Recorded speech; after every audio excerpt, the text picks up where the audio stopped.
Okay, and so today the title of it is all, I call it Inception Secrets. The reason why I call it Inception Secrets is because, first off, I love the movie Inception. I thought it was cool. And I love in the movie when basically when they go inside someone's dream, right, and they're going back and they're trying to place an idea inside somebody's head, because if they can place that idea inside somebody's mind in their dream, and the person thinks it's their thought, and thinks it's their idea, then their determination to do whatever that thought was is 1,000 times more strong, right? And so I think about that in selling all the time.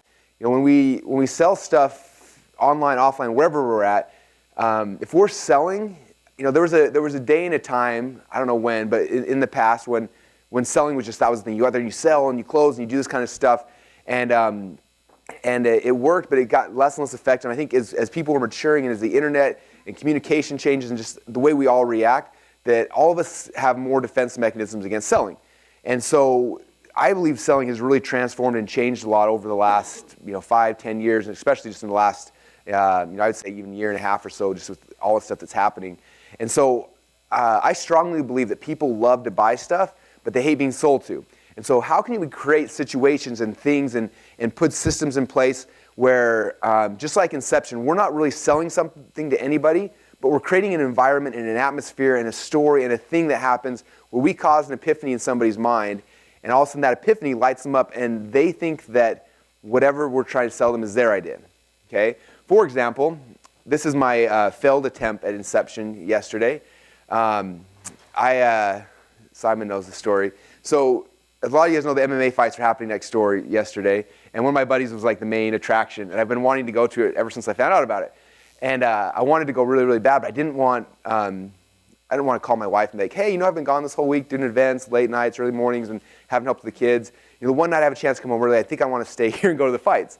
And so if I was just told her that, she would have been angry and all these bad things would have happened, right? So I'm like, I got to figure out a way to make this her idea. And if it's her idea, then she's not going to care, right? And so I've been trying for the last week to orchestrate this thing to cause Inception in her mind so that she would have this idea to invite, like, you should go to the fights, right? So that was my end goal. Just like your end goal should be your customer, be like, hey, I should buy your product. Like, all right, that's a great idea. So I've been trying to orchestrate Inception on my wife. And I think she's immune to my powers after over a decade of being married to me. Because I was trying thing after thing after thing. And even yesterday, she came to lunch. Some of you guys had a chance to meet her.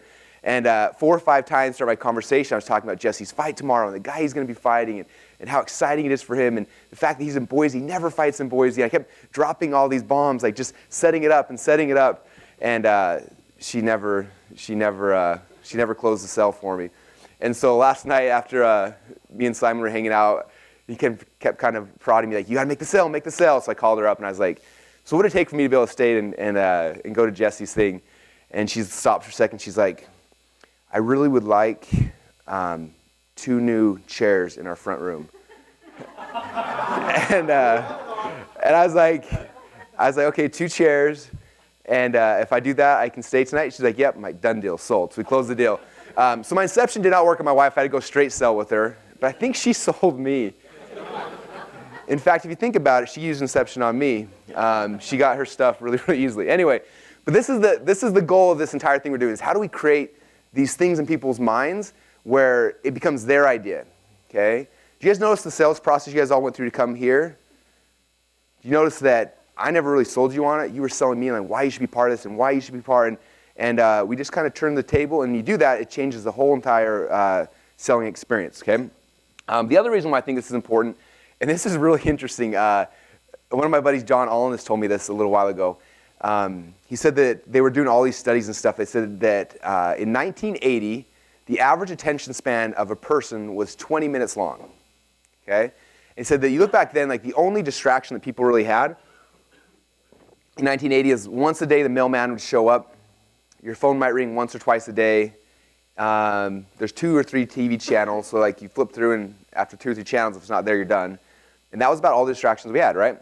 So the average attention span was 20 minutes a day. And if you look at all of the sales stuff that is taught and people do and people share online, offline, everything, I believe that all the sales that people are using is all based off of people's attention span in 1980, okay?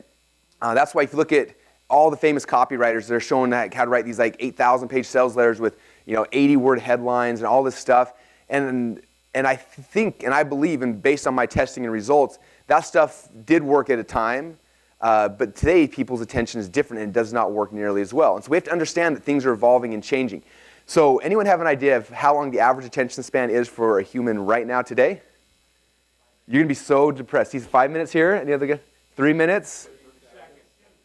You're going to be so unimpressed with us as humans. Think about your kids, yourself. How often are you looking for a text message and checking Facebook? And that's why we didn't pay for internet access in here, because I didn't want you guys on the internet the whole time. The average attention span right now, 9 seconds. Is that sad? So that's the environment we're selling in right now, you guys. We don't have 20 minutes to try to convince somebody to buy something. We've got 9 seconds. Okay, so we understand that. It changes how we sell stuff, right? Look at, and I'm going to talk about some of the different sales scripts throughout today, but I look at the people that are doing this really, really well, not in the how to make money market, but the people really well, like, think about when you're going through the grocery aisle and you're going to go buy your groceries, what are the things that are created to capture attention in your 9 seconds? Think about like the Inquirer magazine, Star. Think about those things like that. They're very fast, short, punchy things that grab you really, really fast. And we'll talk about some of those things throughout. But just the atmosphere is different, and we have to understand that.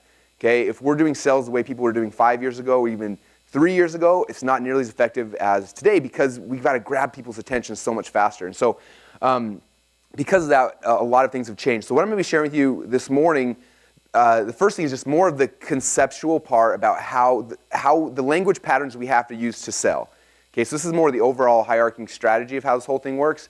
And then the next sessions for today are going to be very, very tactical based. I'm going to give you the exact scripts we use at every single piece in the sales funnel. Okay, and so we've talked about this whole value ladder concept all throughout the weekend. But we have a couple sales scripts we use for this part of the value ladder. We've got a couple that we use for this part of the value ladder, and a couple we use for this part of the value ladder. Okay, and so you guys have all those scripts in your book, and that's what we're going to be going through after this morning. We're going to go through the rest of those, and then you'll have all the pieces of the puzzle. Okay, so that's kind of game plan. All right, so Inception secrets. In your book, you've got kind of a diagram here that's going to illustrate out all of the core elements I'm going to be talking about during this first presentation. The very first thing, if you look, this is kind of, I would say the central pivotal part of this whole Inception secrets is this initial quote right here. And I was going to get the guy's name that wrote this. This is not I did not invent this. But what he wrote here was really, really powerful. I think he called it like the one-sentence persuasion secret or something. It's like a 12-page book that explains this whole concept. And I'll find that for you guys and let you know what it is. But in his little presentation, he said that if you want to get somebody's attention, if you want to sell somebody, these are the 5 things you have to do for that person. Okay? Number 1 is you have to encourage their dreams. Number 2, you have to justify their failures. Number 3, you have to allay their fears. Number 4, confirm their suspicions. And number 5 is throw rocks at their enemies. Okay? If you can do that to your client, they're going to love you. They're going to come to you. They're going to do anything you want. Okay, so whenever we're writing copy, we're creating webinars, we're doing any kind of sales stuff, those are the things we're trying to weave into our presentations. Okay, those are our key elements. All right.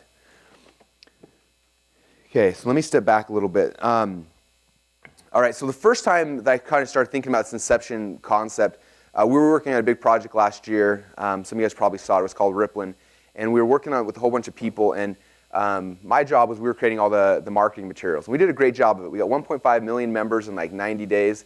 And then the other guy's job, which was to launch the company, they didn't do a very good job of it. But the marketing part was freaking awesome. We did great, right? And we were having these conversations with me and a couple of people that were doing a lot of the marketing materials and stuff. And one of the guys, he kept making these marketing things that were so obvious, like so much like this direct selling stuff, right? Just kept selling and selling. I hated it. I hated everything he sent over. It drove me crazy. And so one day I emailed him.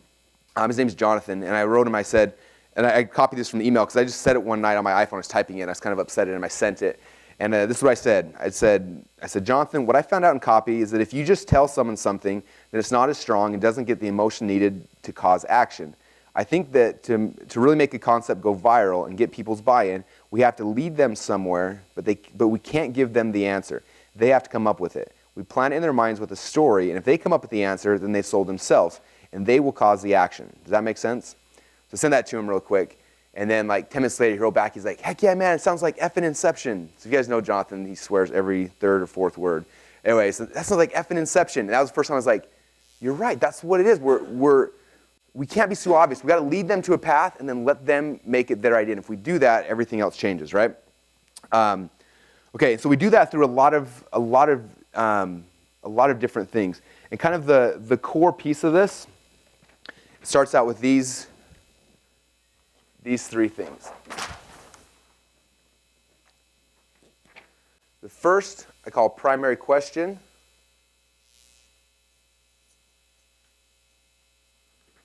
Number 2 is the epiphany. And number 3 is the magic bullet. All right, and this is a progress. So I have arrows on the little image there. Okay, so this is kind of the process, the core process of Inception we're going to be taking somebody through. All right, and so the first is the concept of a primary question. Anyone have any idea where I first heard this concept of primary question? Mike knows. Anyone else know? Tony Robbins. So if you go to Date with Destiny, Tony spends like an entire, I don't know, probably 8 hours on this concept he calls the primary question. And before I went to that event, I never even thought about this. We said that every single person in the entire world makes most of their decisions based off of one question that's running in their head all the time. Okay, and so we spent this, he did all these exercises to help you figure out what that primary question is inside of your head. Okay, and he says that there's typically just one question, and it's asked over and over and over and over again. And it drives and fuels everything you're doing. Okay, and so for all you guys, I highly recommend for you to sit down and try to think what your question is. But he went through and he talked about, for him, his primary question was how, like, I think it was his, like, how can I make this better? And so every situation is how can I make this better? How can I make this better? And that was his primary question that drove everything. Okay, they talked about other people's primary questions. Some people's primary question is, what's wrong with me? Okay, do you guys know anybody like that? Every situation, they're like, what's wrong with me? What's wrong with me? What's wrong? And no matter what happens, what's wrong with me? What's wrong with me? That primary question drives everything they're doing. Every choice, every action, everything they're doing, they have that primary question. Okay? Other people's is, how can I add value? Other people's are, why am I so scared? I mean, everyone's got this primary question that's running through your head that's making all sorts of decisions for you. Okay? Now, when you think about it, well, not most, but all of your consumers, all your customers have these primary questions as well that are driving them. And you really got to figure out what that question is, because if I want to take somebody somewhere, I got to figure out, like, what's the question they keep asking in their head. Now, Tony, when he was teaching, he was talking very specifically to everyone internally, like, what's the primary question you have about yourself? And he wanted you to be able to become very aware of your primary question, because when you knew it, then you can start, it's just like this marketing stuff. When you become aware of it, you can manipulate it, right? When you guys become aware of the funnels and why we do stuff, when you become aware of the pre-frames and all this stuff, when you become aware of those things, now you can manipulate them and change them, right? So Tony was showing us, because as soon as you become aware of your primary question, now you can change it and do something that's going to serve you as opposed to holding you back, okay? And so for my purpose with this more is to understand that, again, people have a primary question, but I also think that inside of each of your markets, when somebody is making buying decisions, I think they have primary questions as well, okay? About your product, your service, whatever it might be. And so for our business, the very first time I really realized this was when we first launched our call center, and we were doing all this stuff. And prior to us launching a call center, I always have support people, so there's kind of a barrier between me and my customers. So I don't always hear all the feedback that's coming through from them, and which is unfortunate. I think that me and everybody should spend a little more time looking at your customer support, because this is how you can start finding out what your primary questions are, like. What things do people keep asking over and over again? And so one day, we launched the call center. We had, I don't know, maybe 10 sales guys or something. And one day I went in, I just wanted to hang out and just hear these guys sell. Like, I really enjoy kind of the energy and the buzz of a sales room, right? So I go in there and I sit down and I'm just listening. And within probably an hour or so, I started hearing the same recurring thing over and over and over again. Okay, the majority of the people they were talking to, kind of in the business opportunity space, what they kept asking every single time was, well, if this works so good, why don't you just let me have it for free, and I'll pay you guys from the profit I make? That was their question every single time. Well, if this works so good, why don't you just give it to me for free? If you guarantee it's going to make me money, just give it to me for free, and then I'll pay you from whatever I make from it. Okay, and sales guys had to always spin that over and over and over again, but that was like the primary question that the business opportunity market kept asking over and over and over again. And I had this like epiphany, like, wow, that's what they want. That's their core question. So how do I instead of doing what most people do and get like upset and just be like, because you're a moron, you can't do that. You know, like that's what most of our things is like, because you have to give me money. Like, but I was like, instead of me just getting angry, like how do I use that? How do I use that as a tool to get these people to do what I want them to do, right? And so a little while later, we were launching one of our offers. I'm going to read you guys the first couple lines to this because you'll see how I kind of use that as a tool. All right, this is for our DotComSecrets X offer. So I've got a quick question for you. Have you ever wanted to work from home, own your own business? Come on, you know you want that lifestyle, the one that everybody talks about, where you can work at home in your underwear or on a beach with your laptop. So why hasn't it happened for you yet? Come on, admit it. This isn't the first time you've been looking for a proven way to make money, is it? When is it your turn? My guess is this. You saw someone online promising you riches untold, but there was a catch. Doesn't it seem like there's always a catch? You pay hundreds or thousands of dollars to get started, right? Before you make any money. Don't they know that's why you're there? Because you need money? Doesn't it seem like if all those gurus' courses and software work so good and they really believe in them, why don't they just give you their money-making system, and then after you've made your money, then they would get paid? Okay? I'm speaking to exactly what they're like, yeah, that's how I feel. Okay? I'm coming right where they're at, and boom. And all of a sudden, that's exactly how I feel. And so then the copy from there goes on and basically spins like, look, I'm not like these other gurus. I care about you. I want you to be successful. So this is what I'm going to do. I'm going to let you come in for free. You have 30 days to come in for free. And for 30 days, I'm going to coach you. I'm going to teach you. I'm going to give you everything I have. At the end of 30 days, you will be making money. And if you're not making money, don't pay me anything. Okay? Because that's the deal. But if you are making money, then just pay me part of the profits. Okay? I only charge $97 a month for this membership site. So in 30 days, if you're not making at least $97 a month, cancel. If you are, do nothing. We'll bill you $97 a month, and I'll keep training, keep being your coach. Okay? So that was the message. You guys think that's pretty strong? Okay, we launched that. Within 45 days, we had added over 8,000 members to that membership site on our dollar trial, which then rebuilt in 30 days later at $97 a month. Okay, the right message got in their head, understood the primary question, and grabbed them. Okay, so for you guys, what's the primary question that most of these people are asking? Okay, if you're in the make money market, you probably know now. If you're in the weight loss market, what is it? Okay, if you're in the finance market, what is it? If you're a coach, whatever it is that you're doing, what's that question they're asking? Because if you can figure out what that question is, instead of hiding from it like everybody else is doing, you embrace that and somehow use that to take your offer where you want it to be, you'll be amazed how people will just follow you and start running with you. We heard like 8,000 members in their membership site in 45 days. Yeah, it's awesome. Okay, so that's the first thing. Now, after you understand this primary question, the next step is we've got to lead them somewhere. Okay, we've got to lead them to some kind of epiphany. All right, and this is I learned this concept initially from Dagan Smith, and Dagan's one of my best friends online. He's awesome, and he has this whole like story selling course and process he takes people through. And when I was going through it the very first time, he was talking about this kind of concept of telling story and how you capture somebody. And there's elements of what he taught me that are going to be in some of these other scripts you guys will see, because we use a lot of it. One thing he says is that the entire purpose of a story, is to grab somebody, tell them your backstory. Okay, this is the whole attractive character stuff. Tell them your backstory, bring them through a process, and you have to explain to them how you had an epiphany. Okay, and the goal of you explaining how you had an epiphany is because you want them to have the exact same epiphany that you just had. Okay, if I just tell someone like, oh, one day I had an epiphany, I need to build a list. They're like, oh, okay, that was a cool epiphany. Okay, the reason why we use story and why story is so important is because I need to take them on that journey with me. Because I take them on that journey with me and I tell the story about how I figured out I needed to build a list, somewhere in this story, they're going to have the exact same epiphany I did, usually a few seconds before I actually tell them what it is. And if I do that, what just happened? It was their idea, not mine, right? So for example, in our product that we're teaching people how to build a list, I go through this, my story. I think I kind of shared a lot of the story with you guys on the first day. Basically, I tell a story about, hey, I was reading this article about this guy that was talking about how all these gurus make $100,000 sending emails, and I didn't believe it was true, but he told me this is how it works, and so I wanted to figure out how it works. So I went and I bought this email list of 1 million people, and I loaded it up. Remember that story I told you yesterday? I tell this whole story, and it bombed, and it didn't work, and all these gurus are scam artists, and I went to school, and I snuck out, and I logged in my PayPal account, and I made sales. So it actually worked, but I had to figure out the right way to do it, okay?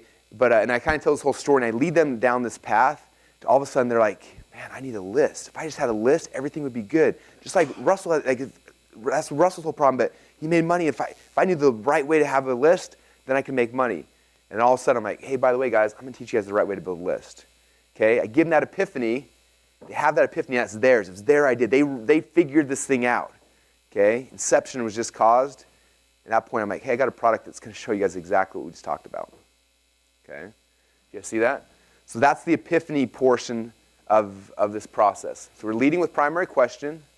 We're transitioning that question into the big epiphany I need to give them. And the epiphany is going to bring them to the core concept I'm teaching them. Now, this is one of the keys, you guys. It's really important to understand. I've mentioned it every single day since I think we've been here. In every sales message you have, there needs to be one thing, okay? The one core thing. And I promise you, if I was to critique all your copy, the biggest problem all you guys are going to have is you've got 2 or 3 or 4 things. Okay, Perry Belcher taught me this, and I believe it 100% to be true. He said that in every sales letter he'd ever written, if he's trying to get somebody to buy into one concept, it converts awesome. As soon as he makes them try to buy into 2 concepts, conversion drops. 3 concepts, it drops. 4 concepts, it keeps dropping. Okay? I look back at a lot of my old webinars from even a year ago, 2 years ago, I'd always be like, okay guys, I teach you about this and this. And as soon as I did the and in the middle, conversions dropped. Okay? My epiphany all needs to be tied into the one thing. Okay, the one thing. I look at the reason why the DotComSecrets X sales video did so well, because the only epiphany I was trying to get these people to have is the fact that they needed to have a list. That was it. Okay? And before, I was going to teach them this and this and this and this. Okay? When we started doing the high ticket secrets webinar that we did last month, I struggled. I kept creating this webinar over and over and over again. I was like, had 3 or 4 core things I wanted to make sure everybody understood. It wasn't until I came back and said, no, the one thing. What's the one thing of everything that's most important? I cut everything out, had just one message for the entire webinar. When I had the one thing, it just crushed it. Okay? So you got to figure out that there's one thing in each of your sales messages. Do not try to sell them on 2 concepts. You not only have to get them to buy into one belief, and if you get them to buy into 2, it's going to drop your conversion. So figure out what, again, in every sales process, whatever you're doing, what's the one most important thing, and that epiphany is going to lead them back to that one core thing. Okay? Yep. It does not matter if your product is 2 things. Great question.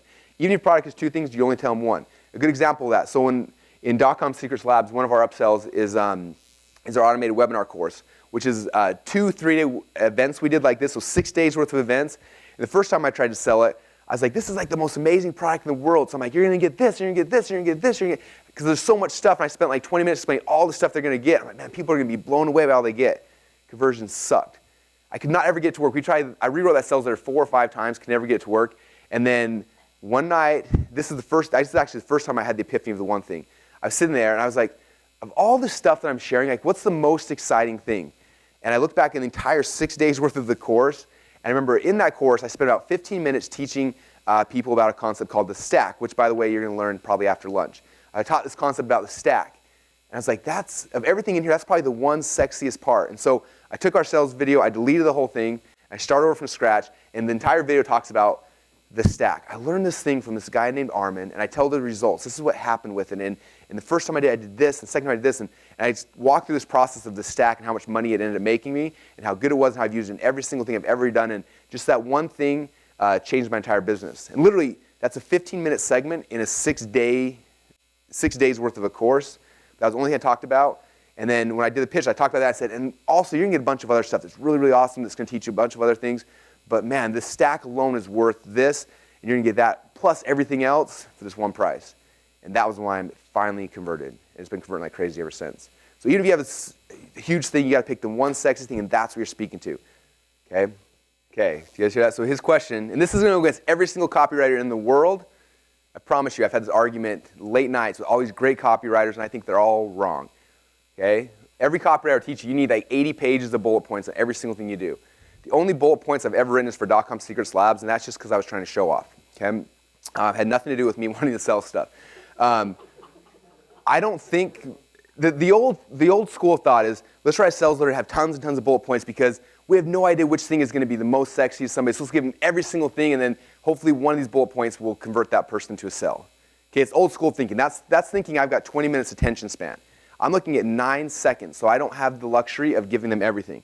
And I thought I was crazy. There's actually one dude who agrees with me, and the guy happens to run the only billion-dollar information company in the world. So I feel kind of good about it. So I had this idea, and I've been arguing with all these great copywriters about it. And then one day I got this book called Great Leads by Michael Masterson. Anyone ever read that book or seen it? You see it? It's an awesome book. So I'm reading the very first chapter of the book, and I'm on a flight flying back east somewhere, and I'm sitting there playing, and I read this, and I'm seriously like freaking out, because I'm like, I'm right, and everyone on the plane's asleep, and I got nobody to tell that I'm right to, and I'm freaking out, right? I'm like, oh, I can't tell my wife because she doesn't care, but I'm like, this is the coolest thing. So this is what he said in the book, okay? Again, this is Michael Masterson, not just me, so I'm leveraging his credibility, but I think he's right. He said, most copywriters conjure up a list of features and benefits and create ads that mention as many of them as possible. The thinking behind this approach goes something like this. I wonder which of these benefits will really push the buttons I want. I don't know. I guess what I'll do is throw them all in the promotion. That way, if one doesn't work, maybe another will. This is what we call toss salad approach to advertising copy. Throw everything on the counter into a big wooden bowl, marinate with some connecting sentences, and toss. It's standard recipe for a B-level copywriter, but it's not the way to win any blue ribbons in the most competitive kitchen of breakthrough advertising. Pretty awesome? I was right. Again, I think there's a time and a place for bullet points. Like I said, on our DotComSecrets labs, we did it. But as a whole, we got 9 seconds, you guys. So if you have 9 seconds to pitch somebody, you got to pick the best possible thing in the world, and that's what you got to be focusing on. Yep. That's a good question. So the one sexy thing you bring out, does it vary with the temperature of the audience? Yeah, I would say it probably would. I've never looked at it that deep, but yeah, because in all honesty, the primary question is going to change with the temperature of the audience as well, right? That's why if you look at the image in the book here, right before primary question down here, the arrow, we come back here to the temperature stuff, right? We got most aware, product aware, solution aware, problem, and unknown, hot, warm, cold. So you're right. Because somebody who somebody just wants to make money, okay, their primary question is way different than somebody who's got an existing business and wants to take the next level. Someone who's 300 pounds overweight and someone who's in great shape and they want to take their fitness to the next level have different primary questions. And so I think for a lot of you guys, you got to figure out who's the real person you want to sell to the most and start there. And again, that comes back to where those fish at? Are they in warm traffic, cold, those type of things? Yep. So what she's asking is different people are motivated by different things. Okay. What you're kind of leading to is, and what you're saying is 100% true. So everyone in the world is motivated by one of two things. Either they like to move towards pleasure or away from pain. Okay? Have you guys ever studied NLP before? Neuro Linguistics Programming. This is like one of the core things. People make all their decisions either moving towards pleasure or away from pain. Okay? It's important to understand that. Now, what I mean by that is towards pleasure is in the make money markets. I want to be rich. I want to have a plane. I want to do whatever, right? Away from pain is I hate my boss. I want to quit my job. I'm miserable. I want to get away from this pain. Okay? Now, every single one of you guys, every one of your customers, all make their decisions based on one of those two things, okay? And I'm curious real quick, think about yourself for a second. I want to know, all of you guys in this room, do you make the core amount of your decisions moving towards pleasure or away from pain? Okay? So who here makes their decisions moving towards pleasure? Okay, who makes moving away from pain? Okay, now this is going to be a big aha hopefully for some of you guys. Typically, entrepreneurs make their decisions moving towards pleasure, which is why 90% of the room in here makes their decisions moving towards pleasure.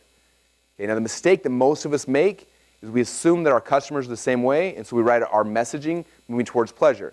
But the vast majority of the human population, I would say 90% of people on earth, make all their decisions moving away from pain.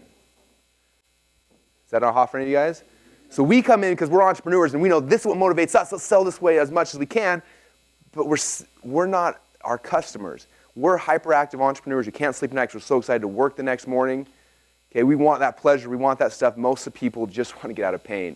And so a lot of times just switching your messaging towards moving people away from pain is way better. Who had a question? Joey? Yeah. There's not a right or wrong answer. Everyone's wired one way or the other. So it's understanding your customers where they wired and not where you're wired. We always get stuck up to like, well, this is what I would have bought that. It doesn't matter what you would buy.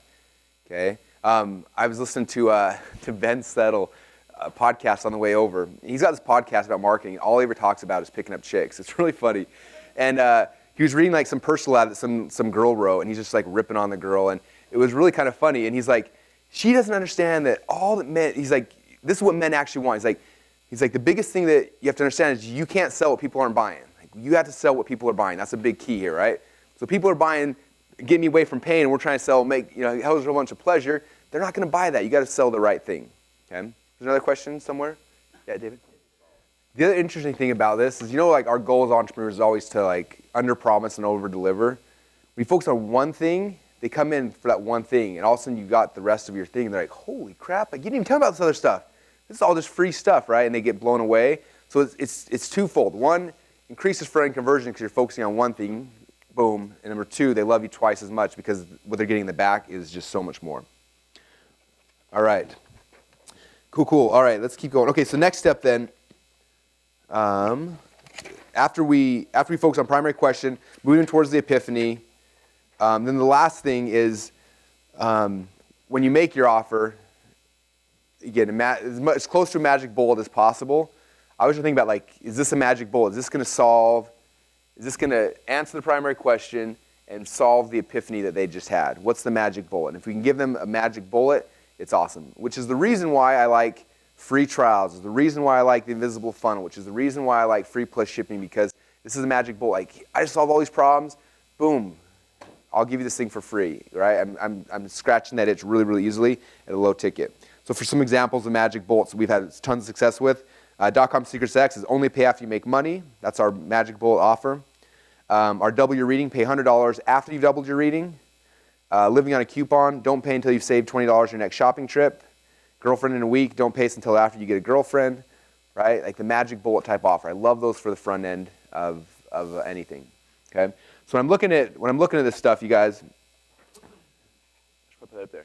I'm looking at that, that's the core thing here, right? Primary question, moving to epiphany, moving magic bullet, which all this is kind of the one thing, okay? So that's kind of the overall hierarchy of how I'm doing all my sales messages, right? So from a high level, I'm trying to take everybody through this kind of a thing. Now with this, we can use this hierarchy in a ton of different situations, right? Video sales letters, automated webinars, phone calls. Like every single sales thing I'm doing this kind of stuff. But this is the overarching hierarchy of kind of where we're going with it, right? Now inside of that, there's a couple other really powerful things that I found that have had a huge impact. And these are all these things down here. Copy speed, trial close, and desire amplifier. So I'm going to kind of go through those right now. So the first one is copy speed. So I've hired a lot of copywriters in the past. I had copywriters work full time for me. I've written a lot of copy. And I always did things the exact same way that all the copywriter guys teach, right? I bought all the copywriting courses and all the things that people were teaching that worked back in the 80s, back when people had 20-minute attention span. I believed it, I did it, and we had success with it. Not like screaming success. Well, we had good success, but it was kind of like that's what it was. I remember one day, one of my friends came to me. He's like, hey, I've got this offer. It's doing really good. You should promote it, okay? And so I'm like, all right, I'm going to try it out. And I sent an email out to my list to promote this product. And it was weird because typically when we're promoting something as an affiliate, we're looking to find out kind of what our EPC is. EPC stands for earnings per click. So typically, like in the how to make money world, when I send an email out, most people want to make like $1, maybe $2 per click. If you make $2 per click, that's like a pretty good campaign. So if I send 3,000 clicks, I'm going to make $6,000 back, right? A really good offer might have $3 per click. So I send 3,000 clicks, I make $9,000 back in, right? So that's kind of the metric we're always looking at. And so I sent like just a test email out to this guy's offer, and the very first email I sent out made $10 per click. Okay, so I think I sent 3,000 clicks, and I made $30,000 back in. I was like, holy crap. So I was like, why did that work so well? I got to figure out, and I ended up sending a bunch more emails because it was working so good. And what was interesting is, and this is kind of the power of having an offer that converts. If you have an offer that makes you $3 or $4 or $5 a click, you literally can become a millionaire in like 5 seconds. So this guy launched this offer, had no product launch, no anything, and within 8 months made $10 million selling this offer because it converted. Okay, so that's kind of why we do all this stuff we're talking about. You get something that converts, game over. People will come to you begging you to promote it all day long.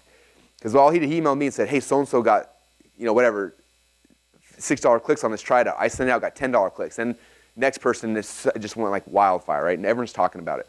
So I went back to my why did it do like 3 times more than anything I've ever seen ever in the past? I started looking at it, and I looked at the sales letter, and it was structured so much differently than I'd ever seen anything else before. It still looked like a long form sales letter, but I looked at like the sentence structure, and there was never any line that had more than 1 line. There was never like a paragraph that had 2 lines or 3. And every single sentence ended with ... And I was like, this is weird. And I started looking at it, and I read this entire thing. It was just like the style was different than anything I'd ever seen before. And so I emailed the guy whose offer. I said, who wrote the sales letter for this? It's just different. Like, who is that? So he told me the guy's name. And so I called the guy up, and I just wanted to get to know him. Just like, tell me like this is just different. Like, some difference happening, and it's working. So I want to know what in the world's happening. And so I don't think he even knew. I don't think to this day he knows why, but it was working. So I started asking him, and I was like, let me see other stuff you did. So he showed me 4 or 5 other pages he had written, and all of them had the same style. I was like, where did you like make that up from? Or where did you learn that? He's like, I didn't learn it. That's just how I write. That's just how it works.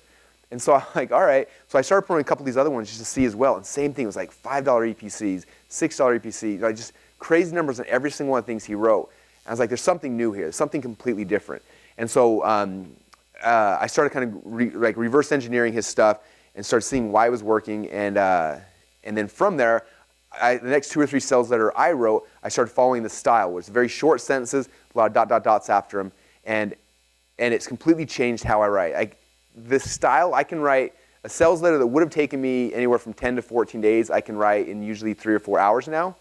It shrunk my time down, and the conversions go up every single time. So I'm going to show you guys kind of examples so you can understand what I'm talking about, how it looks. Because part of it's look, and the part of it's kind of the speed of how it all goes together. Okay, so this is my sales letter for DotComSecrets X. So you notice every single one of these sentences is like 5 or 6 words. They almost all seem like a headline. The speed of this is really, really fast. Let me read it to you. I got a quick question for you. Have you ever wanted to work from home, own your own business? Come on, you know you want that lifestyle, the one that everyone talks about, where you can work from home in your underwear or on the beach with a laptop. So why hasn't it happened for you yet? Come on, admit it. This isn't the first time you're looking for a proven way to make money, is it? See how fast that is to read? Okay. Again, we got 9 seconds, right? People are scanning stuff down. You got to block a paragraph. You go like this, and you stop. You're like, oh. And we get an email now where someone sends you like a paragraph, and you're like, oh, I'll just read it later. And you just ignore it, right? And you never come back to it ever.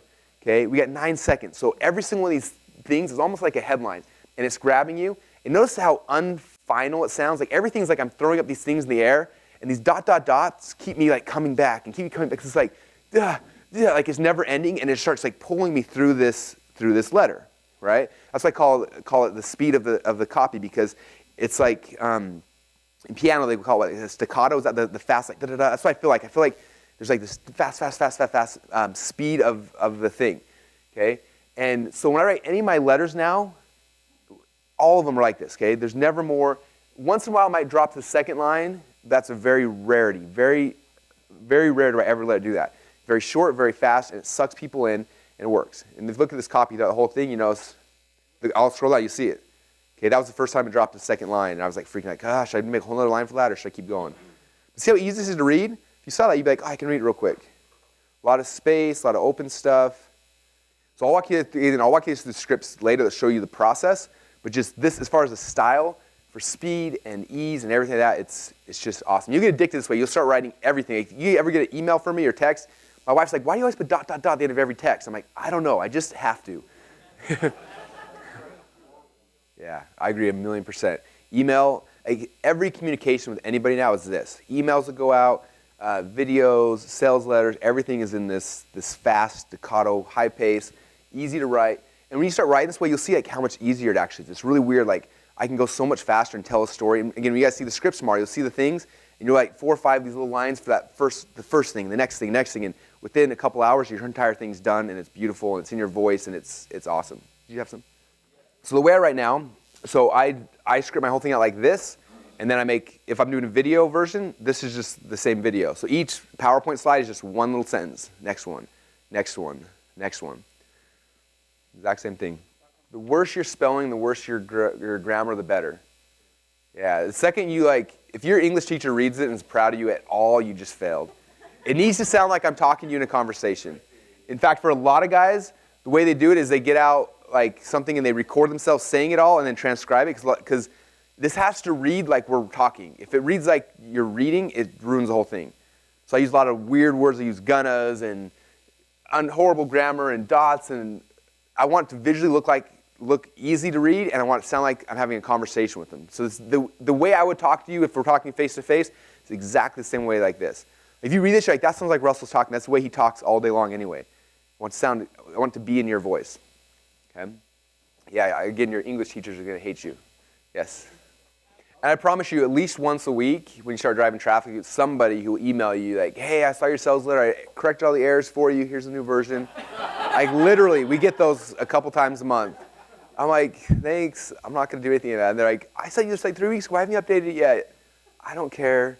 But I promise you, there are people on your list or who come here who are so obsessed with English, and they're like, feel so bad for you. And they're like, let me fix this. And just don't worry about it. Just, again, it's speed, it's tempo, it's pace. That's what we're looking for. Okay, so the next thing. So Brent and I, we have a project called Overcome Pornography. It's a product that helps people overcome pornography addiction. And so we had written a couple sales letters and stuff. And one day we were getting on a flight, and I don't remember where we were flying. Do you remember? It was like a 4-hour flight, so back east somewhere. Yeah, so we're in the plane forever, and we just couldn't get this offer to convert. And he's like, do you want to try to write a sales letter? I'm like, all right, fine. So I open my laptop. We sit down on the plane, and really quick, I tried to like slip in the mind of my target market. Okay, all the stuff I've been talking about, like how to get in the mind of my target market. What do they want? What are they feeling? What's the pain? All that kind of stuff. What's their primary question? Like, so I kind of went through this really quick, and then I put on my hat like as if I was that copywriter that I'd been studying his copy. And this was the first time I'd ever written this way. So I sat down, and I just started going, and Brent sat next to me on my shoulder, and I just like I got in this zone. I started going, and like 2 or 3 hours later, I'd written this like huge entire sales letter, and we're like, holy crap, that turned out awesome. And this literally happened in flight. So I'm gonna read you guys part of this, and I want you to like to listen to a couple things like the emotion, the pain, the speed, the ease, all this kind of stuff. This is just a script. This is how it goes. So imagine we're advertising on pornography sites. So there's a porno site, and also you see this banner ad that says, feeling guilty? Click here. Or you're leaving a porno site, and a pop-up comes up, and this video starts. You hear my voice say, it happened again, didn't it? So that's how this whole message starts, okay?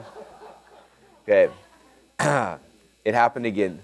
Yeah, who here has seen this video before? Half of you guys are our target market, I know it. Okay. It happened again, didn't it? To you or to someone you love. I know your story. Everyone's situation is different, but the results are usually the same. Let me know if this sounds familiar. It was probably about 11:30 at night. Your spouse just fell asleep, and you're tired, but something keeps nagging at you. You decide to get up just to check your email, or maybe you look at eBay or Craigslist for something you really know you don't want or need. And a few minutes later, it happens again. You have no idea how you got there, but you're there. You knew it would happen, even though you won't admit it.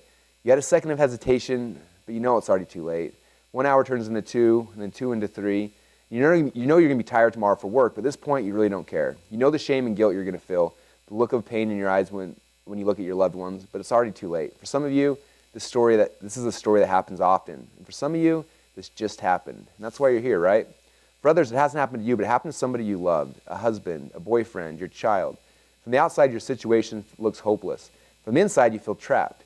You rationalize you're not hurting anybody but yourself, but deep down, when you tuck your kids into bed and kiss your spouse goodnight, you know that it's a lie you've been telling yourself, hoping it'll lessen the pain. You're aching for change, either for yourself or for your loved one. And that pain you feel is real. Is that pretty good, you guys? I'm so proud of it. Does it work? What's that, the copy or the product? I can get you a copy and you can let me know. I don't know. Yeah, it does good. Yeah. Anyway, it goes on and on. But you guys see how some of these elements I'm talking about, like, do you feel the speed of that? Like you're sucked in and you're just like, and it keeps pulling you. And it's not like, oh, here's a big paragraph I got to read through. And then what's the next? You know, it's fast, it's speed. Like, anyway. So that's one of the big parts of this whole Inception thing and how we have to sell today is that speed, right? We went from 20 minutes to 9 seconds, and so we have to address that. We can't keep saying what all these marketers are saying and like, oh, well, good copy wins all. In some markets, it does. In Neurocell, so our supplement, we're targeting people that are like 60 to 80 years old, okay? That market, we have a long-form sales letter, bunch of paragraphs, and old people like that still have attention spans. They don't have cell phones, and so it works for them, okay? Other markets, the majority of the markets, doesn't work, right? If your market is texting and Facebooking 85,000 times a minute, you need to be working like this. You got to be speeding up everything you're doing, speeding up your copy. All right? Okay. All right, next one is trial closes. So this is a concept that was like earth-shaking to me when I first figured it out. And I was at a seminar, and this was probably 2 or 3 years ago. I was at the seminar, and there's a whole bunch of really good speakers there. It was like a public speaking seminar, so they had all these really good speakers in the room. And I got up on stage and I started speaking, and all of a sudden in the back room, I see this little guy walk down and sit down. And I knew who it was. It was this guy named Ted Thomas. Anyone ever seen Ted speak before? They call him the Pied Piper, because when he's done speaking, he literally, I've seen videos of him at like Robert Kiyosaki's event. He'll be walking like this, and there's a line of people all behind him, all holding their credit cards in their hand, and they're walking like this, and have 300 or 400 people following to the back of the room and buying his thing. It's like it's the coolest thing in the world. And so he sits down, and I'm like, oh man, there's like the man that's like closes everybody here watching me pitch. So I get a little nervous, I'm doing my thing, and I sold. I did well. You know, I got some skills, so I did all right, and people ran back and they bought. And then I go back and do my thing, and I'm taking orders and doing the whole dog and pony show, right? And he's kind of hanging out inside during this thing. I keep seeing him. I'm like, oh man, this is gonna be awkward. Whatever's gonna happen next is not gonna be good for me, right? So everyone leaves, and it's lunchtime, and he's like, hey Russell, loved your presentation. Love to take you to lunch. I'm like, all right, that'd be cool. So we go to lunch, and we start talking. And he's just asking me all these little questions and just kind of like probing me about whatever. And I'm answering him. I'm kind of shaking my head, and I'm going through some stuff. And then he stops me. He said, look at your head. I'm like, what? Look at your head right now. I'm like, yeah. He's like, you notice how you're nodding? I'm like, yeah. He's like, that's what you're doing wrong. I'm like, what do you mean? He's like, when I speak in an audience, like if you sit in the back of the room and you watch my presentation, you'll see a wave of heads going like this the entire 90 minutes. And he's like, when you do that, at the end, everybody will buy. I'm like, well, how do you do that? He's like, the same way I was doing it to you. He's like, what have I been saying for the last like 5 minutes to you as we've been talking here at lunch? I was like, you just asked me little questions. He's like, notice every single question was a yes or no question. Like, yeah. He's like, you notice the answer to every single question was yes. I'm like, yeah. He's like, notice that you nodded your head every single time I said that. I'm like, yeah. He's like, that's the secret. He's like, when I was in the back of the room, he's like, nobody's heads are moving. Everyone's sitting there like this. He's like, you did well because you got some talent, you got some stuff. He's like, you need to get people saying yes from the very first second you get on stage, and they need to be saying yes the entire thing. He says, the way I do this is through a concept I call trial closes. Does that make sense? Okay, does that make sense as a trial close? Yes, okay? yes. And he starts showing me, he's like, here's a bunch of trial closes I use. And he said, the way that I first figured this out is I would do this and get people to say yes. And I figured out that this was something, right? In NLP, they always talk about like getting someone in a yes state. So he's like, the first second I get up, I ask a question, then I do something. I get something, I'm saying something. In my entire presentation, I'm saying yeses. He said, at first it was really hard for me. So what I did is I took a bunch of note cards and I write out these different trial closes. Like, does this make sense? And I'd put it on the floor and I'd speak. And another one like, are you guys getting this? And I put it down. And then, isn't that awesome? And then and all these different trial closes, and he would lay them all over the stage. And when he'd walk around, every time he step on one, he'd look down and he'd say, does that make sense? He'd walk over here. Are you guys getting this? And he would do that until he became part of his pattern, right? He did over and over and over again, to the point where he had these all in his head, and then he would just drop these trial closes all the time throughout. I was like, that's pretty cool. And so he gave me this sheet that had like 5 or 6 pages of all these trial closes he had done. And so I took that home. And at the time, we just launched our automated webinar for DotComSecrets Local. And I was like, I want to add these trial closes in. And so I re-listened to the entire like 2.5-hour webinar, and every single time I had a little timeline, I'd see, okay, at 3 minutes and 22 seconds, I should insert this trial close, and I wrote it down. And then at this time, I should write this trial close. And I went through the entire thing, and I listed out like 5 pages of trial closes. In fact, if you look at the DotComSecrets Labs book, in the very, very back, I show you everything I did here. So I show you all my trial closes. This is like my thing. So at 1 minute and 5 seconds, I did this. And at 1:21, I had this trial close. At 2:07, I had this trial close. 3:05, so everything throughout, it's every trial close I added back into that webinar. So I just recorded it and had my brother, who does my video stuff, just splice those little trial closes in throughout the whole thing.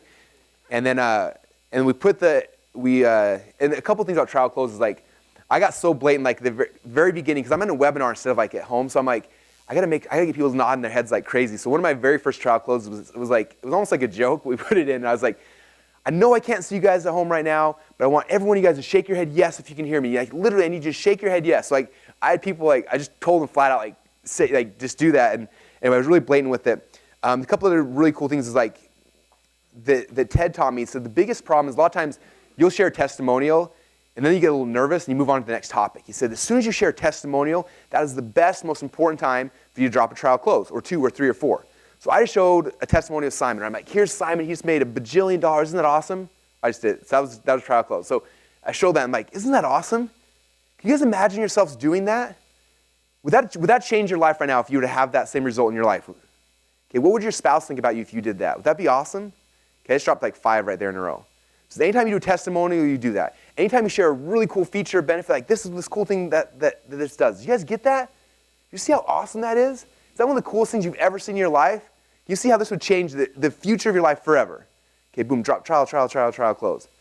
Okay, and so I did that in this webinar, went back through, I think I have the numbers in here. We started testing the EPCs.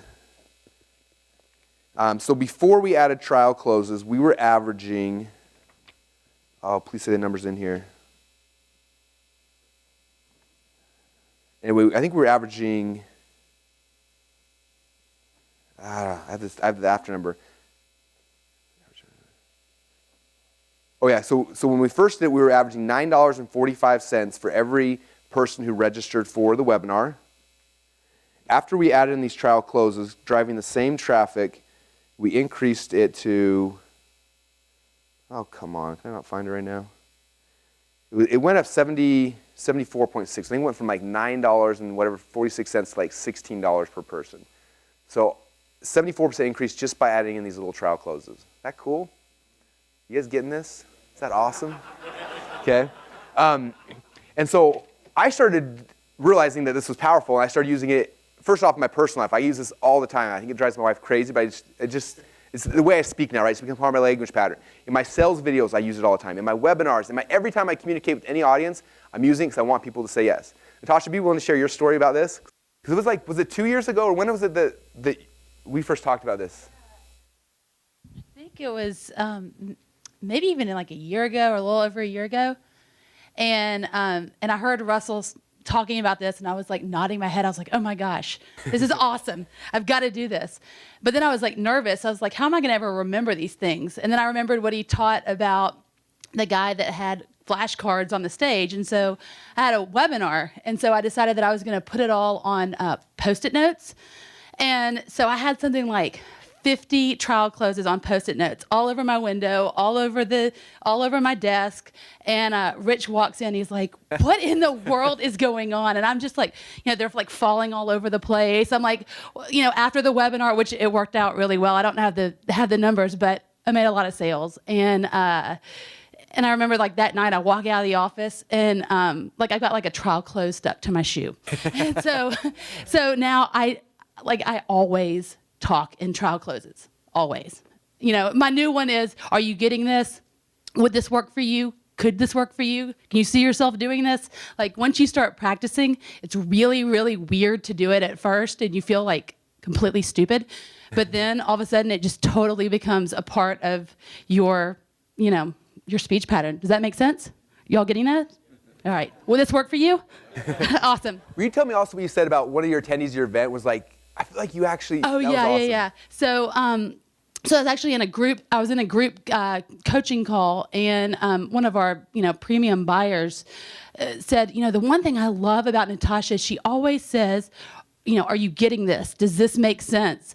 And she's like, it just shows that she cares. She wants us to really get this. And it's awesome. And she's like bought everything that I've ever offered for sale. So yeah, no, it just makes people think that and you should care, but if they said, I'm not getting this, yeah, I don't know that I would necessarily have to change everything, but yeah, it does. It's a phenomenal technique, and I highly, highly, highly recommend that you take advantage of the thing in the 108 split tests and start implementing those because they work. Love Absolutely. It. Thank you so much. One of my favorite things about Natasha is like she hears something and then the next day she does it. Like I want all you guys to adapt that. Like I think that why she's so successful is because of that. She hears something, instead of like, oh, well, that worked for me, or she goes home, writes sticky notes, puts it up there, does the next call, and boom, closes it, right? And I think if you guys can all become like that, you're going to see the same kind of results. Awesome. I love it. Okay, so trial closes. Start using this. Just start practicing and start trying But I promise you, when you're communicating, just use these all the time. They work. They just work, okay? Nothing else I can say about it.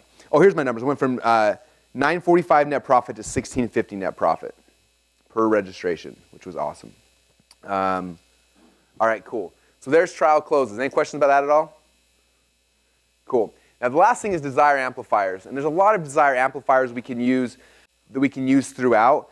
And so I'm going to share just a couple different types because I think that they're important. So one of them that's kind of cool, I heard a guy, he's a good copywriter, I heard him speak on stage one time, and he shared this little nugget. It was really, really big for me. He was talking about copywriting in the Bible or something, and one of the desire amplifiers he was really focusing on was the 7 deadly sins. Who here knows what the 7 deadly sins are? Who can, well, here they are, I'll say them. So you've got lust, gluttony, greed, sloth, wrath, envy, and pride. Okay? Now, usually in our mind, we think of the 7 deadly sins as this really bad, horrible thing, right? As salespeople, we need to realize that those are the things that get people to take action, all right? So when you think about that, when you're writing your copy, you got to think like, how can I make somebody lust after this? Because if they're going to lust after, they're going to want it. Okay? How do we get them gluttony? Like, how do we use gluttony as a tool, as an amplifier to get somebody to buy my product? Okay? How do we use greed? Okay? How do we use sloth? So greed, obviously, make money, make money, make money. Sloth, do it without any extra work. Just sit on your butt at home in your underwear, doing nothing, right? Wrath, envy, pride. You're not going to use all these in every single thing you're doing, but think about like they're powerful things, right? So how can you weave 1 or 2 or 3 of these into your messages? Because they're amplifiers. They're things that all of us have inherently.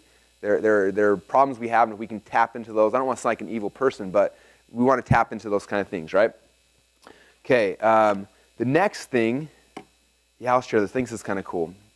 And hopefully, hopefully I'll do this justice. So this is a concept I learned from Tony Robbins, and it had a huge impact on me, and had a huge impact on how I sell people now. He has a concept that he teaches called the 6 human needs. Anyone ever heard about this before, you guys? And I'm sure a lot of you guys have thought about this from one aspect, but not from like a selling aspect. Okay, so one thing Tony says is every single person, we do things for different reasons, but there's only 6 reasons why we do anything. We understand that you realize that everybody does everything based on one of 6 things. It gives you a lot of ability. Again, so as soon as you become aware of this, you can manipulate it, right? So there are 4 needs of the body. There's 4 needs of the body, and then there's 2 spiritual needs. Okay, so I'm going to go through these. So the four needs of the body. The first one. Let's see. I'll do 1, 2, 3, 4. Okay, the first one here is certainty. T-Y. Okay, every single one of us in this world, we need certainty. Okay, we need to know that when we wake up in the morning, things are going to be certain. Okay, we crave that, we desire it, it's a need we have to have in our lives. Okay, the next thing we all need is we need variety. Okay, we want something new, it's exciting, we need variety. Okay, something interesting is, you notice that certainty and variety are opposites? Certainty is I want to know everything's going to be perfect. Variety, I want craziness, I want all sorts of fun and excitement. Okay, this is like the enigma of humans. Okay, these are opposites. We need them both. Okay, next thing that all humans need is we want to feel significant. Okay, I'm very special. I feel significant. I feel great. Okay, we all want significance. It's an important part. Okay, it's part of all of our identities. The other thing we all want is we want love and connection. Love and connection. Okay, I want to feel loved. I just want that love. Now, significance and love and connection are opposites. Significance is look how great I am. Love and connection is difference, love, right? But we both need these, but they're opposites. Okay? And then over here on the spiritual ones, we have growth and contribution. Wait, is the growth and contribution 1 or is it growth 1 and contributions 1? Growth 1 and contributions 1. Okay, growth and contribution. Okay, now, humans don't have to get these needs met. We can do without these and still function, but every single one of us will get these needs met. And we will give up our beliefs, our values, we'll give up everything to make sure those needs are met. It's strange. Now, the other cool thing is that anytime, any situation in your life where 3 of these 4 things are met, it causes an addiction, okay? So for example, the first time I went on a date with my wife, I thought she was beautiful, went out with her and we were talking, and everything I said, she smiled, and I got a lot of significance from it. She thought it was pretty cool, right? We were out on a fun date. We did a bunch of stuff. I got a lot of variety. It was exciting. And that night, she gave me a hug and a kiss, and I felt love and connection. Boom, instant addiction, okay? That's why we all like falling in love, okay? It meets at least 3 of our needs, and we fall in love. Now, what happens a year later, we get married. A year later, we have kids. We're at home all the time, and all of a sudden, like, things kind of are the same every day. Variety goes away. But we have certainty. Every morning we wake up, we know she's there, right? So we got this addiction. But what happens after a while when your wife stops thinking you're that cool, right? Does that ever happen to any of the men in the room? And all of a sudden, like, you don't feel significant anymore. And what happens when you have kids, and then you have another kid, and suddenly your wife loves these kids. She doesn't remember about you anymore. Well, I got certainty being met, but the other ones aren't being met very well. So what do? We have to have these needs met, okay? So what happens? What happens to most men, or most women, or whoever? We start seeking these needs somewhere else, right? For some people, they go and they find a business. In a business, they show up every day, they got a business they're building, they get certainty.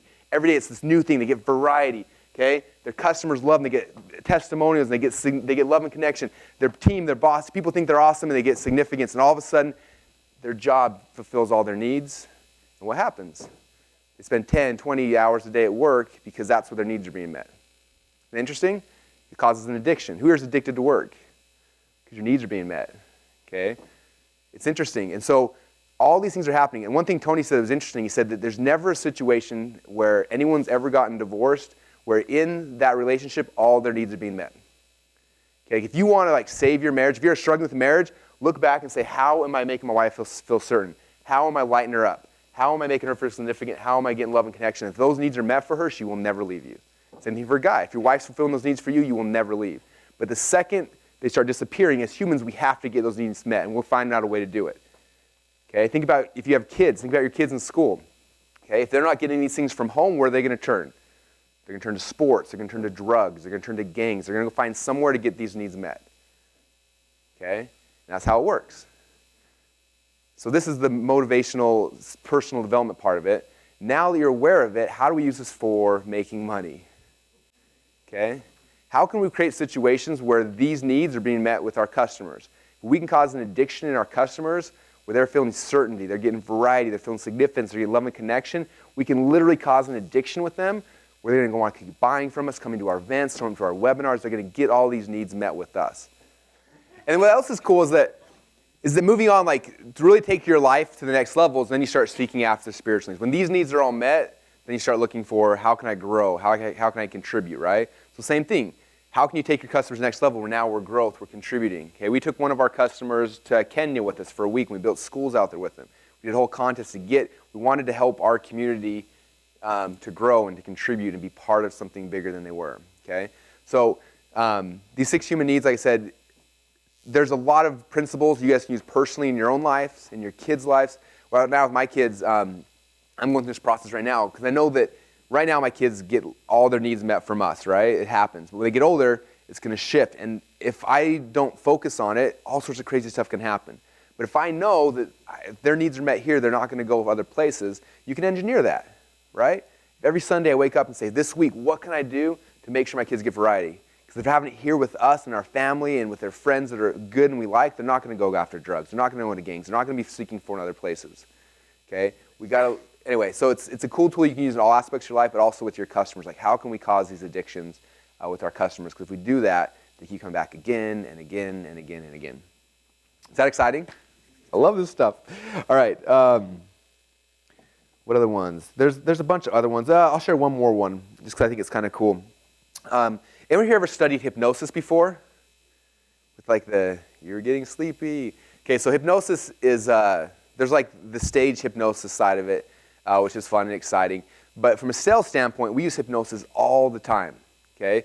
And excuse me, it's not so much to the point where I'm trying to hypnotize you, but I kind of am. Like if you watch any of my sales videos, and if you take a step back, or you watch my webinars, you'll notice I'm doing a lot of things to put you guys in trances in the states that are more conducive to me, to you guys buying from me, okay? And so there's a lot of ways to do it. There's tons of really good hypnosis books, but just a couple things you can do. And I don't remember the book. I'll try to find, there's a book that's really good that goes through a lot of these. I can't remember the name off the top of my head, but I can let you guys know later. One thing I can do with hypnosis is I can attempt to cause amnesia, okay? So what I mean by that is if a customer's coming in, they're having experience with you, right? And they've been buying a lot of things, they got burned by all the other bad, evil gurus in the past, I have language patterns I can use to help them forget those things so they focus on me, okay? And they're subtle, and they don't sound like a big thing, and you may think that's not going to work, but it really does. Like, for example, in my sales video or my webinar, I'll be like, look, I'm sure that all you guys have been in this internet marketing space for a long time. You've probably seen the scam artists. You've probably seen people trying to rip you off, trying to take your money. But for the next 90 minutes, I need you to forget about all that stuff and put it in the past. Okay? For the next 90 minutes, I need you to focus on what we're talking about today. I need you to have hope and faith, because what I'm going to share with you is going to work. Okay? That's a hypnotic statement where I'm taking this thing and I'm telling you, I'm causing amnesia, so you'll forget about all the bad things you are. Because one of the reasons why you're not going to buy from me is because you've been burned by somebody else in the past. So if I can use hypnosis to try to put that behind you so we can focus on moving forward, it works, okay? Causing amnesia. The next thing is telling them what to remember. So a lot of times I do this in a webinar, like, look, you're going to watch this webinar right now, but what's interesting is tonight you're going to be laying in bed, and for an hour, 2 hours before you fall asleep, the thoughts in your mind are going to go over and over again. What if I did this? What if I did this? What if I did this?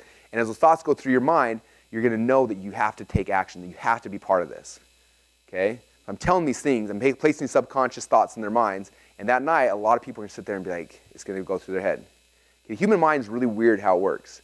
Whether you believe in hypnosis or not, I can place thoughts, I can place ideas in your head, and it'll do these really weird things. Okay, so tell them what to remember. Disassociation.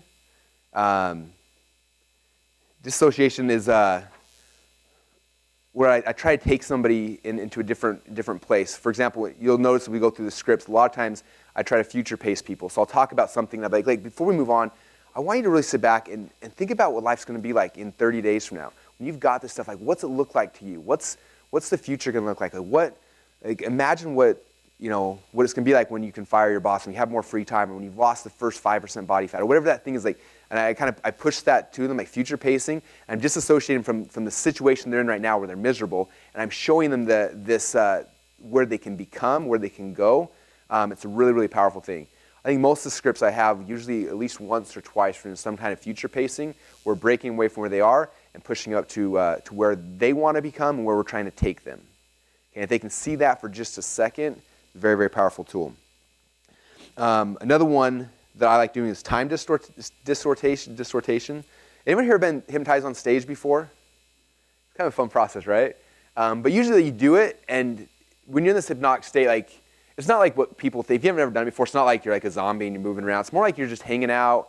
And I remember for me, like I feel like I was in a state where like if I didn't do what the hypnotist said, I'd feel so stupid. I'd be like, that was I remember thinking, it's just I have to do something I feel like a moron. And that was more like what I felt, and it was a state that he put me in, right? And I remember that entire experience, like we were on stage for like 2 or 3 hours, and it felt like it went really, really fast because we're in this kind of hypnotic state. And so for me, a lot of times I'm trying to sell somebody, especially higher ticket stuff, we're taking them through a longer process, right? A webinar, like our DotComSecrets local webinar, I think is 3 hours long right now. It's a long time to sit on a webinar listening to Russell pitch you on something, right? But I need somebody to do that. So a lot of times at the beginning, I'll use time distortation to say something like now this webinar, I'm going to be covering a lot of stuff, but what's cool about it is as we sit through this webinar, things are going to go super, super fast. And even though it's going to be over an hour long or over an hour and a half, 2 hours long, it's going to feel like it was only 10 minutes long. It's only going to feel like you were here for less than an hour, but because of that, you're going to feel so much better. And every, blah, blah, blah, blah, something like that. Does that make sense, though? So I'm telling them, like, this may be long, but you're going to feel way shorter. You're going to feel like this is fast-paced, blah, blah, blah. And you do that, and it places that thing in their mind. Another one that's really cool, Howard Berg taught me this. He does it a lot because he knows that like when you start teaching people, they're going to get overwhelmed. And so he does at the very beginning, he puts people in a hypnotic state where he says, no, as you start going through this training, initially you're going to be overwhelmed. That's a great thing. And as you become more and more overwhelmed, that's okay. That's a good feeling. And that overwhelmed feeling means that you're learning, you're progressing, and blah, blah, blah, blah, blah, whatever. And he said that when he started doing that, his refunds of his course dropped in half. Because suddenly he was telling people that like that feeling overwhelmed was a good thing, and it kind of changed the state of it where typically people are like, I'm overwhelmed, give me my money back. All right, and then the last kind of thing that we use hypnosis-wise is if-all statements, and I'll talk about that more in the webinar section. Yeah, I'm not going to ruin that surprise. So if-alls we'll talk about in the webinar section. It's a really powerful hypnotic tool. Must-do, so you must do this, you must do this. I'm giving you a straight-out command. You must do this, you must do this. Works really, really well. And then can-dos, like, can you imagine yourself doing this? It kind of goes into trial closes. But again, it's another hypnotic thing.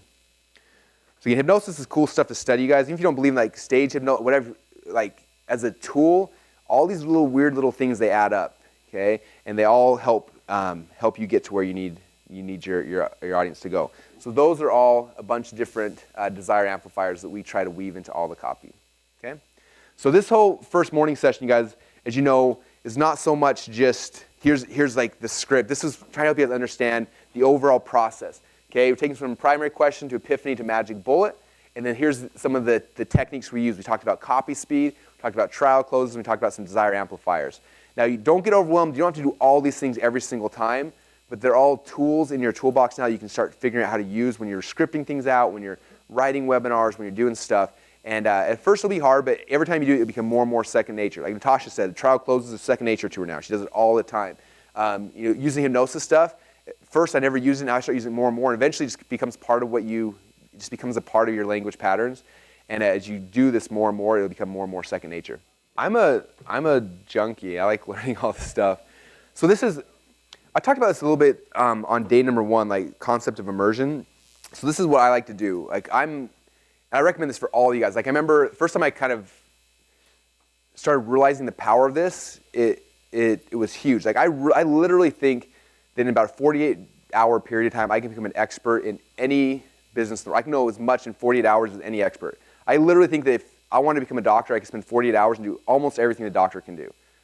Like it's really, like when you start learning how to learn fast, like we learn all this crap in school. It takes us, entire semester to cover a bunch of stuff. But like the reality is, if you learn through immersion, you can learn like 98% of what you need to do in a very, very short, finite period of time. So what I will do a lot of times is I'll pick a topic that I'm really passionate about. Like when I first wanted to learn NLP, I was like, hey, I want to learn NLP.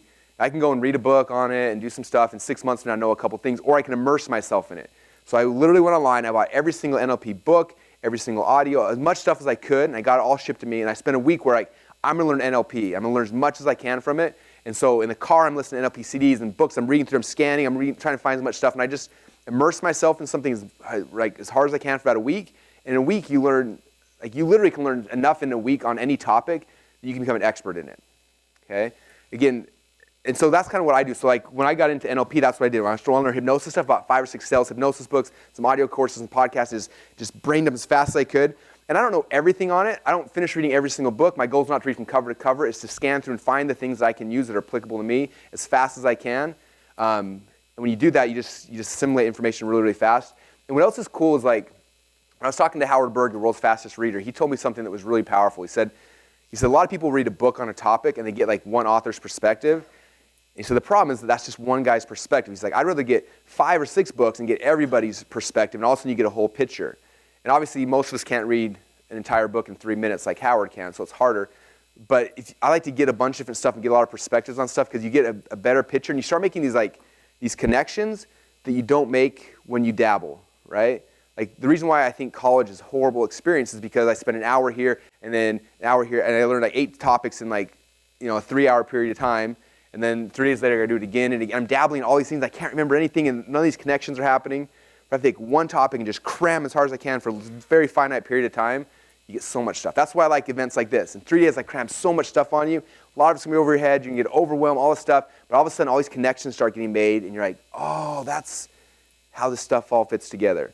But if we did this same experience over 3 months, most of you guys would never be able to get all the connections. We're here, I think the majority of you guys will at least get the connections. Then you can go back and start filling in the pieces for what's important. I like doing stuff like that. Anyway, if I do an event, maybe I do an event once a week, and you guys all know once a week I'm doing an event, so you get certainty. This is going to be happening every single week. Each week I'm teaching a new topic. It's going to be exciting, the new thing. You're going to get some variety. That's why I keep coming, because Russell's got new things all the time that keep me fired up and awesome. And then on the call, everyone who's successful, I'm going to be recognizing them. Those who are implementing, I'm going to recognize them. They're going to feel significance. The MLM world's awesome at this. Have you ever noticed you go to one of their events, it's 3 days long, and all they do for 3 days is have every single person in the audience come up on stage and get their picture taken. They make you all feel significant, and then they get hugs with the leaders. You feel love and connection, and they create these cult addictions. Okay? All of our MLMers in the room, you know this is how it works, right? They are one of the best in the world at causing addictions, okay? Because that's what they're doing. So it's not so much in your sales that are like your attitude. This is more like your overall hierarchy experience with your customers. From everything you're doing, you're weaving these things in. You're trying to figure out how can I make these people feel certain. Okay? How can I add them variety? How can I make them feel significant? And how can I give them love and connection? Okay? That's why events like this are good, because you can serve people at a different level, but you also can do a lot of these kind of things that you can't do necessarily, that are harder to do remote.